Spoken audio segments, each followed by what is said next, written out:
I just got this weird message about this not being recorded because we're out of space. Oh well.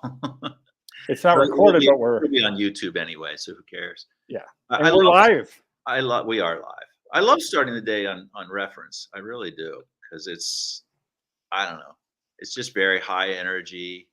There's lots of cool things to do, lots of people Yes, to see. you're really a part of the action right out there in the morning as Yeah, the public library opens to the world and says, "Come on in, enjoy everything that we have, yeah, use the computers." yeah. Right. I mean, it remains of all the things I do. Working reference is right up there with like my favorite things to do. So Yeah, there you mine go. too. Yeah, Des. That magic, that joy you feel when you find someone a resource or hand someone a book, Yeah, or and they're just like, "Yeah, this is just what I need." There yeah, is no other feeling of like you've just fulfilled, your life's mission, yeah. or, you're in the right place at the right time to be helpful to somebody. That's a really rewarding, and it No, it comes is. I'm laughing right now because I'm also thinking about how I feel when somebody needs an answer and I just don't I get it. know. It just drives me crazy. They'll be gone for 2 hours and I'll still be working on it. That's So amazing. I learned this. Hopefully, I learned this, but I'm sure you already know this, and you've been doing reference a lot lately within the last few years. But I try to get if I don't find something, I try to take their number or contact information Yeah, because as soon as they walk out, yeah. it's now I found it. They'll come in and they'll want a book about, you know, whatever it could be, plumbers that turn into astronauts or something. And we don't have that. They don't, and then they'll leave and I'll find the book. That is funny. And I've been caught, many times with, they just walked out. And I've run out of the building before, trying to catch somebody like, wait, wait. Yeah, yeah, I've done that too. Yeah, it's a really rewarding part of the job, and at some point here, we got to acknowledge that we have an audience here too. But Oh, the yeah. other day, I came across these like or Wellville posts or something like that in the storage, and months ago, this woman Oh, across I mean another state was looking for a specific date, and so I reached out to her, because I kept her contact info. right. To your point, I still didn't find the one she wanted, Oh, right.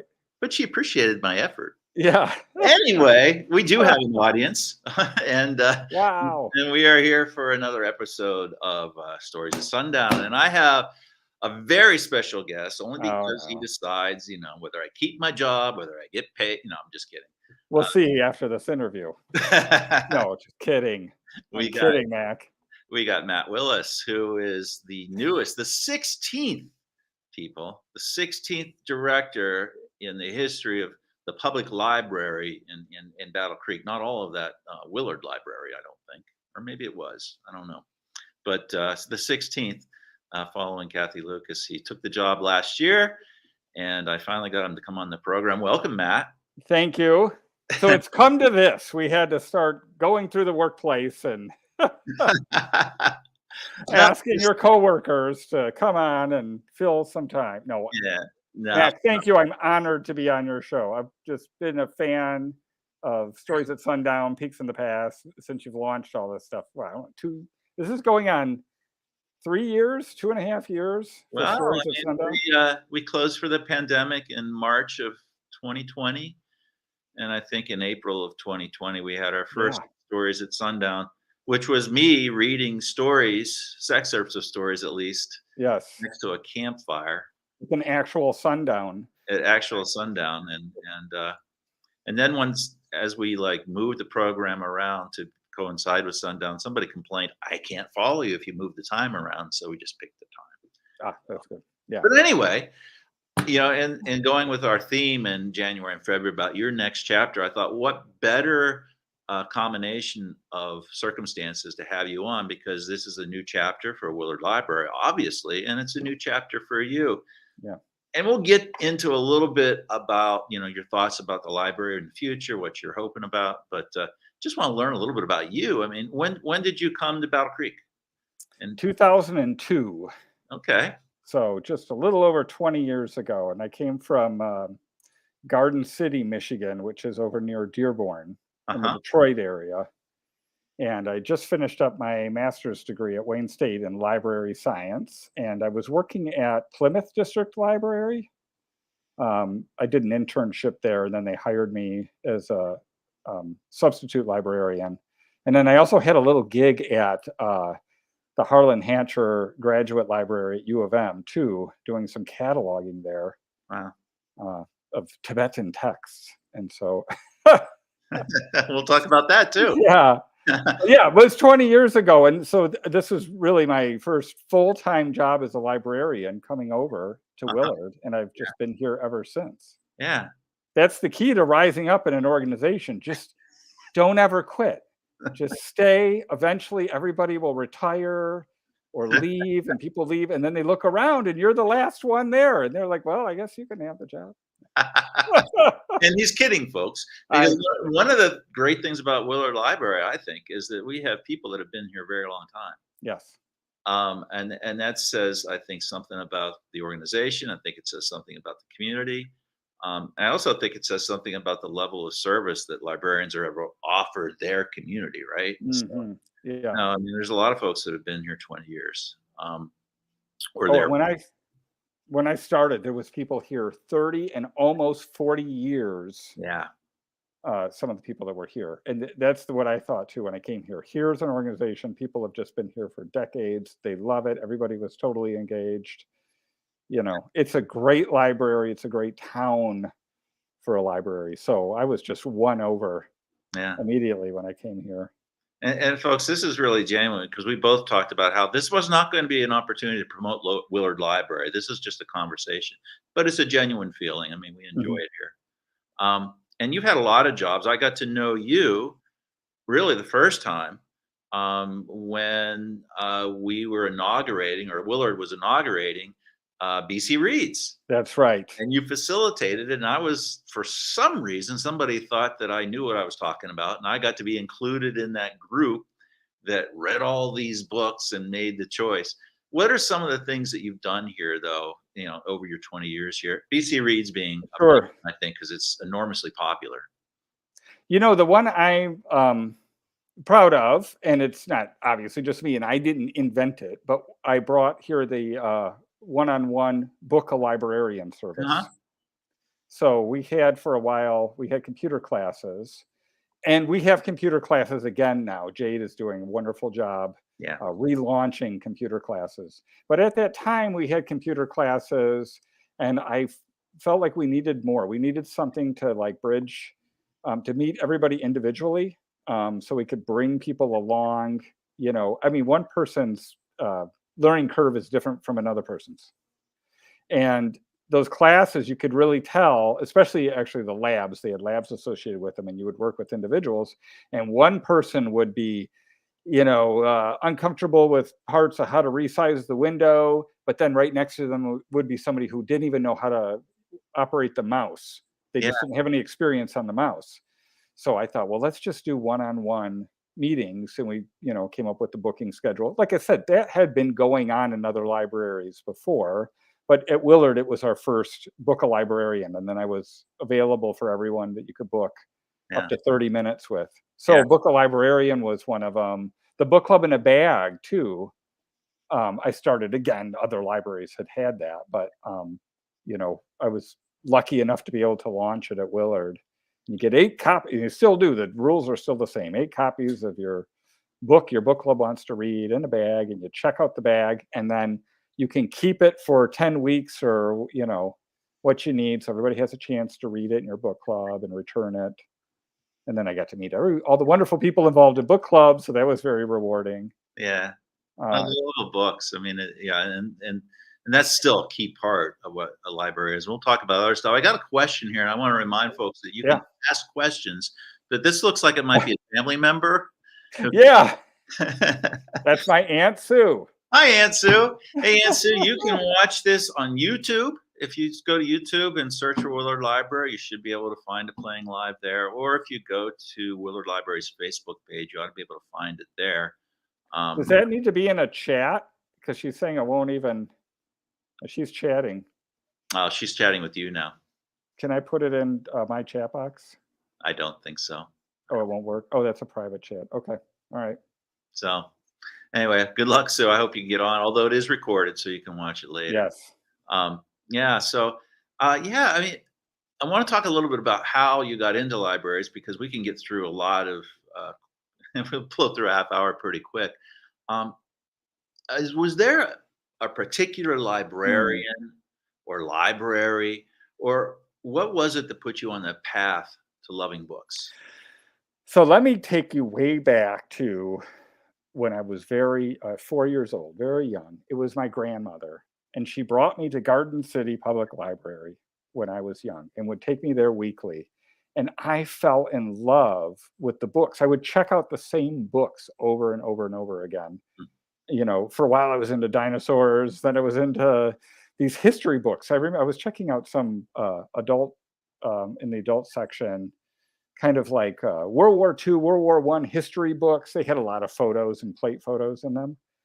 And it was just so special to me that she would take me there all the time. So that was, I think, and like we see today when children come into the library, I mean, they love the visit to the library. They love, checking out the books and seeing all the things to do. Of course, now there's toys and more, things to do for kids. Yeah. Um, but we get the books and we would go home. My grandmother actually taught me how to read to a large extent. I remember sitting on her lap and her, going through books with me. This was probably again when I'm about 4 or 5 years old. Yeah. So that sets the stage of this lifelong love of libraries and reading that they were just such special places to me. Fast forward to into high school, well, even in middle school, I remember all the libraries in all my schools and always kind of being like, I wanted more time in them. They were just the coolest places. You get to visit maybe in elementary school, they take you once a week down to they even call them libraries, but media centers or whatever the term they were using. And then, in high school, I was a little disappointed that it wasn't a bigger library. But even after I graduated, I still returned to Garden City Library. And then I started reading through. I wanted to be,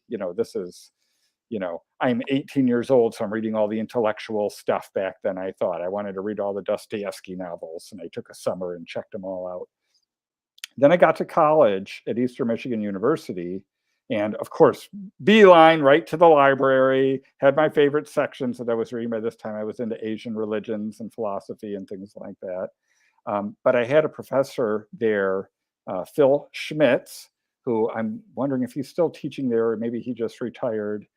He kind of took a shine to me and brought me into the library one day. I remember it was outside of his class. It's kind of hard to remember how this went together, but he gave me a whole tour of how to use the library, this Eastern Michigan. Back then you had to look books up in, it wasn't the card catalog, but the Reader's Guide to Periodical Literature for your journal sources, and toured me around and kind of showed me how to access the library on that level, more of a scholarly level. Yeah. Yeah. So, that was it. And then I'm going to go through this quicker because I know we don't have a lot of time. When I was in my 20s, I got a job I graduated Eastern and got a degree in history. So that meant after that, I went into the noble profession of delivering pizzas and house painting and all the things you do with a history degree. But I did land a job at a company that did document delivery. And this was a really cool job because you would go in the morning to their head office and they'd give you a sheet of all these citations, journal articles, and, articles and pieces of book chapters, things like that. And then you would go to either Wayne State or U of M, and you were in charge of the whole library system, and you had to race through all the libraries. Like U of M had something, and I might be off on this, it was something like 13 different libraries, right? They had graduate, undergraduate, dental library, natural history library, music library. And you would find the journals, take the book, flop it on a photocopier, make a copy. You'd have, over 100 of these things to get, then race back to the office by the end of the day. And they've sold these for like $10 a piece, and the clients were like Ford Motor Company or Pfizer, who wanted research. This is right before the internet really was making all these articles more available. We were like a runner to go get these articles. So anyways, I loved it because I saw all the libraries. But and it was particularly at U of M, in the graduate library, that some librarians made use of the service as well. And I was in some of the research journals for librarianship, and pulling articles. And I would get an article, and it just blew my mind that was itself an area of study, Yeah. like studying the tool, So I'm making two copies. I made a copy for the client, and I'd make a copy for myself. And I'd go home and I'd start reading these, like, what is this study of librarianship? And it just really clued in, like, this is something I got to get into. So, the way life took a turn when I was approaching, 30, I ended up going back I went to Wayne State and got my master's degree. And once I hit that orientation for library school, I just never looked back. It just clicked, like, why did it take me so long to get here? My whole life, I saw the thread going back of my love of libraries. And it's like, here I am, So that's how I got into it. That's a really great story. I'm just thinking about, I mean, you talk about researching. Or I remember those thick green books that you would use to research things in different publications. And this won't surprise you, Matt, because we often talk about, because some places they've eliminated fines. It's an ongoing debate, has been for a long time in libraries, and I've always been an advocate for. Well, when I was a freshman in high school, I discovered that I could check out as many books as I want and not worry about getting them back on time if I just took them and put them in my locker and read them as and of course, I got caught. Oh, Pulled in to Miss Elza's office and had a good stern talking to. It scared the hell out of me, but that's probably where I got this thing about fines. But good. Anyway, that's all a segue into, you've been in libraries a little over 20 years, really. Right. How have they changed, even as you think about when you entered the field? How have libraries changed, even in that short span of time? Well,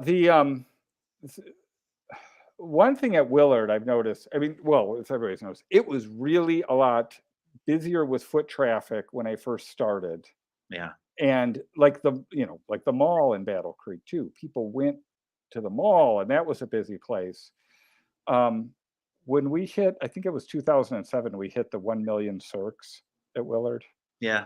And it was really, I mean, it's busy now. So don't get me wrong. People come to the library, and actually, after I give this part of the answer, I'm going to switch over to the other part of the answer, how there's a lot of improvements now. But I love the library. I've been a patron for over 50 years, probably. Thanks, Pat. That's so cool. But it was so busy. And then something happened, which we can talk about because it's kind of interesting. Sure. At 2007, to have then library visits dropping and circulation dropping, not only at Willard Library, but at libraries all around the country, and I believe all around the world. Yeah. And, when it started to happen, we were obviously all kind of freaking out because, it was so easy in the beginning because the circ just went up every month that you were there. Like, so for the first 5 years I was there, it just kept rising and rising and rising. And you hit this place, 2007, and it just started to slowly come down and come down and come down and then come down fast. Yeah. But there was something else that happened in 2007, which I didn't deduce this, but got from a Thomas Friedman book. It was the release of the iPhone. So if you think about it, the smartphones come out in 2007, and it took a few years for everyone to kind of get them going. And so when you get to 2012 and almost everybody's now using it, you're really seeing circulation drop. I don't know this for sure. I don't know that I've seen any research that puts this together, but I bet there's a correlation between people sitting at home swiping on their phones. Yeah. Rather than page turners, become swipers. Yeah. Yeah. And ebooks hadn't quite come in yet. So that was one big change to your question. Yeah. What I saw in the beginning. But Yeah. the other part, and I have to say, there's a lot more going on now. We didn't have participatory programs. No, Mac, you run the yoga program at Willard. Right. Yeah. That we didn't have yoga. Yeah. you know, I mean, That's there's a lot of things that have changed, but I think the programs have become a lot more diverse and participatory and engaging and fun. And you're seeing a different activity. I think people are really needing us for that digital divide yeah. more so. People come in and they need to navigate the internet. And who do they meet? They meet friendly librarians like Mac, who is, more than happy to sit down and help them and walk them through things. Or Jade, who does a wonderful job with all her book of librarian sessions. We have a super fan here in Yeah. Yeah, but seriously, it's a big part of every chef on the disc is, you know, you need access to broadband Yep. and you need access to all the tools that go with it to navigate this world. And, a lot of people are behind that curve, and the library is a safe place to go learn or even just use. And that's a big part of it. So that has to be a huge change. Um, Yeah, definitely. what so I want to shift a little bit because I want to get back into your thoughts about where we're going as a library. You're a pretty open book on your spirituality. I mean, I've seen you in Mhm. the paper a lot over the years, meditation and things like that. I don't know how many people realize that you're a Buddhist. Talk a little. Sometimes I don't even realize it. Well, yeah. But no, seriously, I want to talk a little bit about how, that either your philosophy or, how that plays out in your professional life, personal life, all of that. I mean, is that, related anyway? I mean, to me, it seems like, there could be some sort of, Well, relation. I try to. I hope it would be. I mean, I try to show up, and um, I think the core of like spirituality or what I've kind of studied is that everybody has this basic fundamental goodness about them. Yeah. And also, we're not fixed entities. We're really a process. A lot of us are processes, so of our life. I mean, we're shifting thoughts and emotions. Our bodies are changing. I mean, if you want to say who you are, I mean, look and try to think who you are. Are you your body? Your body's changing every year. If you're, which one are you? Out of, I just told you, we were talking about me as a 4-year-old with my grandmother at the library, and then in college, and now here, and you know, that's changed. The body's changing, the mind's changing, the emotions are changing, and underneath all of this, I believe in, that there's just a fundamental goodness to us as that we can tap into and develop.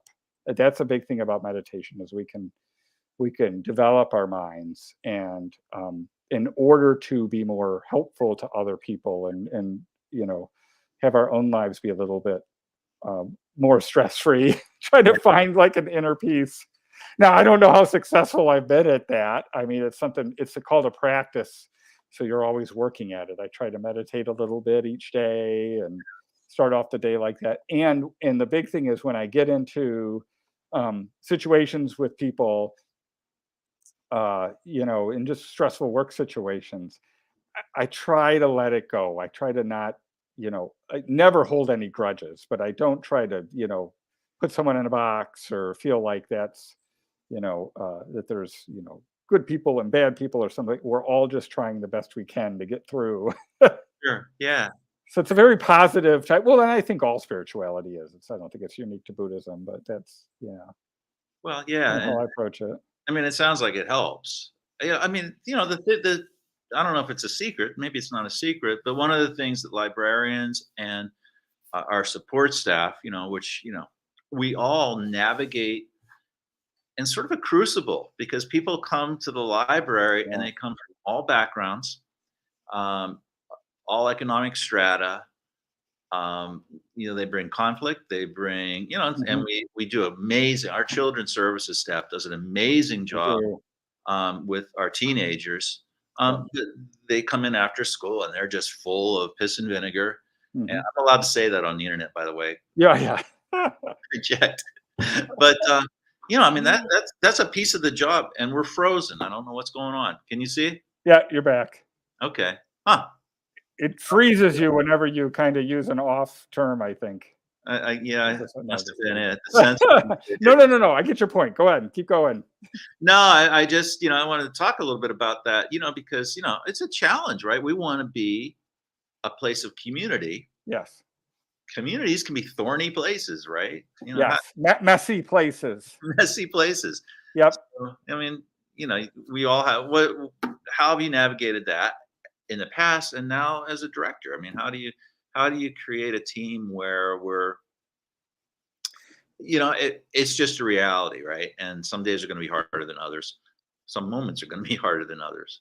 I think you've hit it on the head there with that word community, which is really like a big family. And in a family, you have a family is an interesting, I don't know, system or process or something, because you love everybody unconditionally at a deepest sense, or many families sometimes do. But anyway, you're forgiving. You should be forgiving.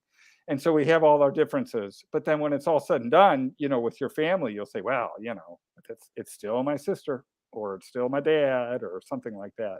And I feel like that's something really, not only at the library as coworkers, but the whole community. If we bring that sense in, we have our differences, and this person may feel this way and this people that way, but to the end, hey, we all still live in Battle Creek. We're all part of this community. That's what I hope, that in that build community, and you'll see you as the people that are watching, if anybody watches, is that we're going to launch the Discover, Grow, Connect promotional campaign on Thursday.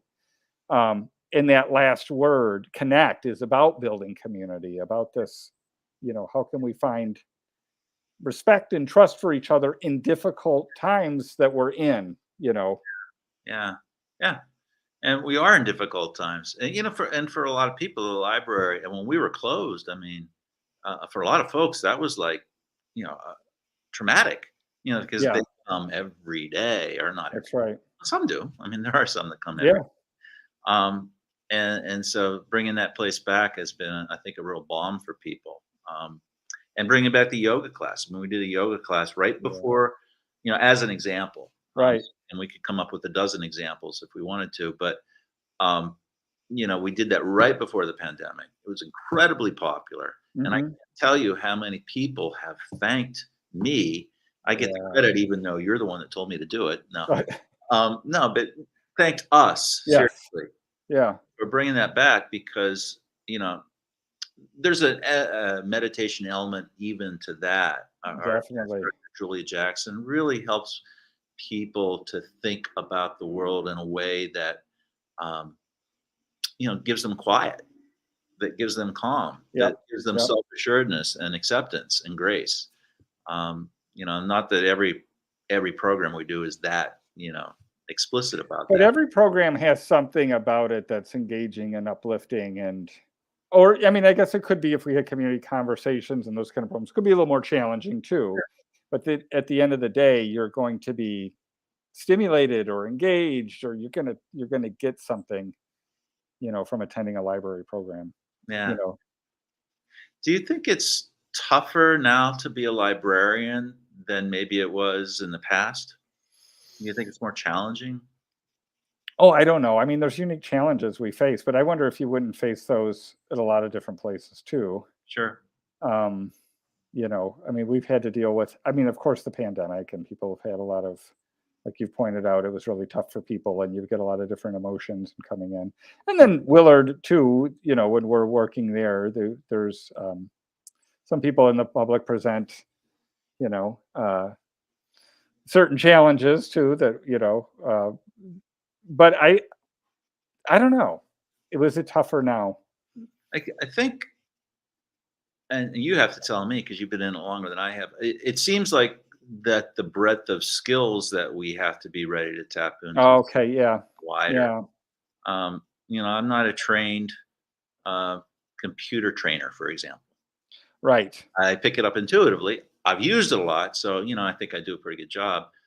But it just, it's rare when I have a spend a shift and all I get are questions about what books to check out. That's usually the majority of what I right. what I research. So, A lot of it's navigating internet issues, I would imagine still, right?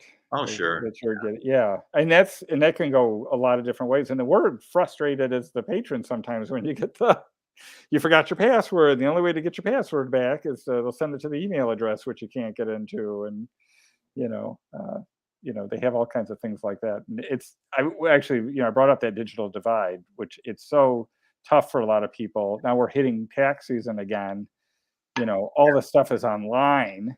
That's they're pushing people to do things all online, and there's a big segment of the community that aren't comfortable, or they're behind the digital divide. So I yeah, think in that sense, I don't know, is it tougher? Yeah, there's a lot of technical things to being, but the core is being patient and present with people, and curious. and curious. There you go. Yeah, Yeah, definitely. But I'm thinking when you're doing a lot of people come in to do printing, and then we have to deal with the printer issues, and yeah.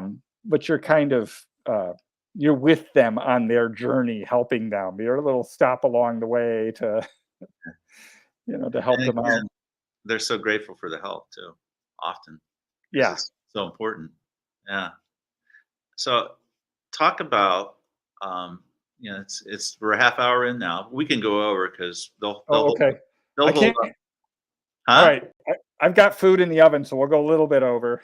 Okay, a little I bit set over. it to a slow cook. I got my. Your thoughts about, I mean, you're several months into the job right now. What's Yeah. most on your mind?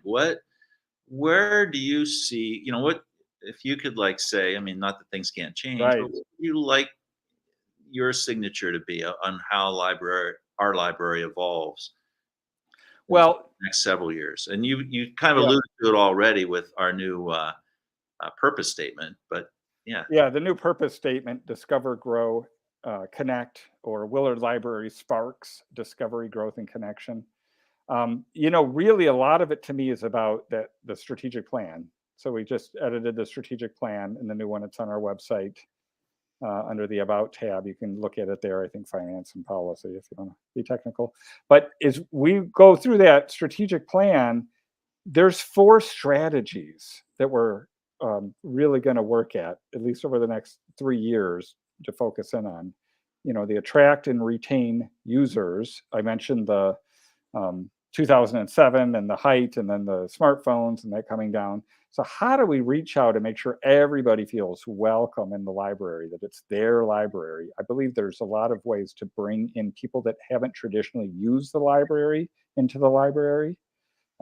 Especially, I think children's or youth services would lead the way, give more people the experience like I had with my grandmother coming to the library. And then also the retain part of that too is the users that we have now, to make sure we're doing what they need us to do every day, have the doors open, the internet there, helpful people. Um, the next of the 4 strategies is nurture a culture of literacy. And I think we getting back to our roots. Of course, we're doing yoga and participatory programs, and I would like to see some more community engagement programs like that, Mac. And I think you'd be an excellent person to lead some of that. Um, but doubling down on this, we are the experts in books and stories in town, and really promoting. I mean, no, literacy is not just reading and writing. There's other types. There's digital literacy, emotional, all this. A bigger breadth to that. But getting back to regular old reading and writing literacy, let's get those 3rd grade reading levels up there. Let's get, you know, kids to fall in love with books. That's our job. That's our business model. Hasn't gone away. We've got ebooks, the audio books, but Mhm. it's the written word. And then just to finish out the last 2, build community would be the 3rd one, and that's kind of touched on what we talked about. Making feel a place where people can come in, meet other people, meet like-minded people, or just feel a part of it. Just come in and use the meeting rooms. Book one of our meeting rooms. Have your group meet there. Meet your friends there, or come it yourself and just don't be alone. Just come to the library and read and hang out with people that care about you and know that that's your place. And then the last one, grow leaders from within. And selfishly, I'm thinking of myself. No. But like we have so much talent on staff, Yeah, you know, and to develop that internal our internal resource there. Yeah. So to me, that's the where we should go with the attract and retain users, nurture cultural literacy, build community, grow leaders from within. And the other part of that is to really show the impact.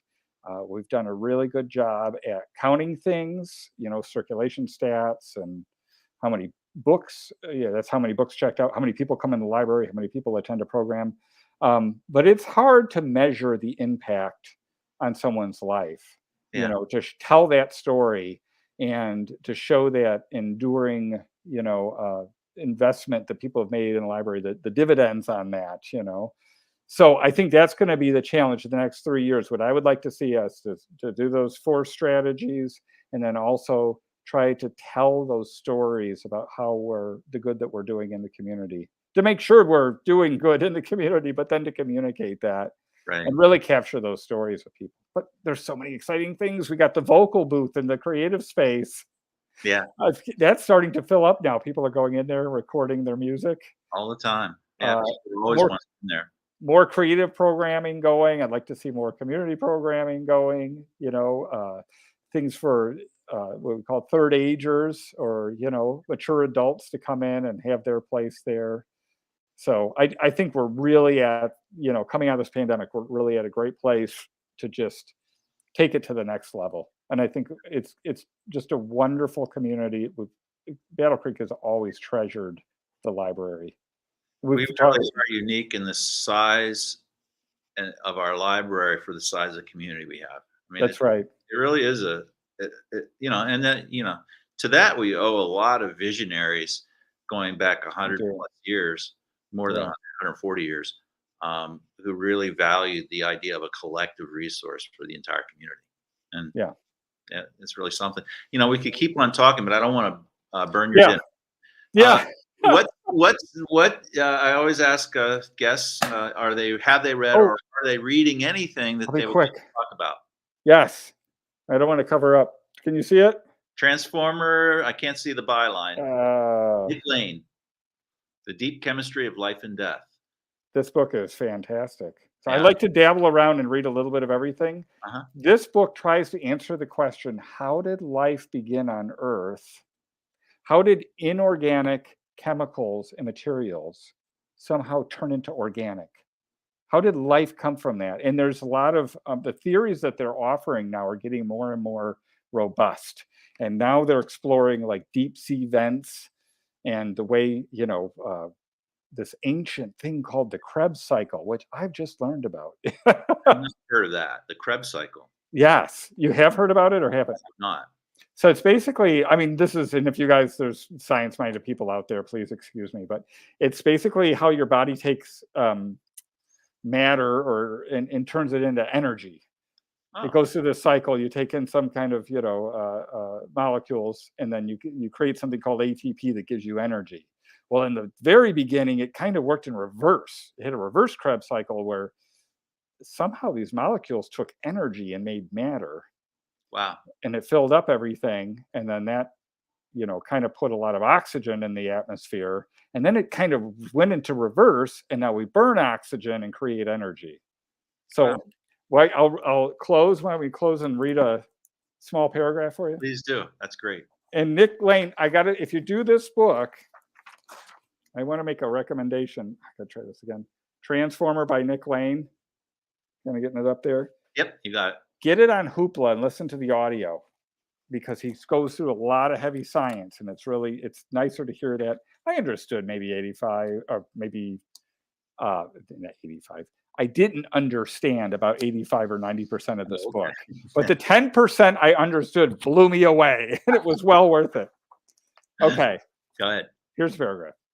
Your flux through the Krebs cycle is linked moment by moment with the balance of metabolism, with how much there is of you compared with the next molecule.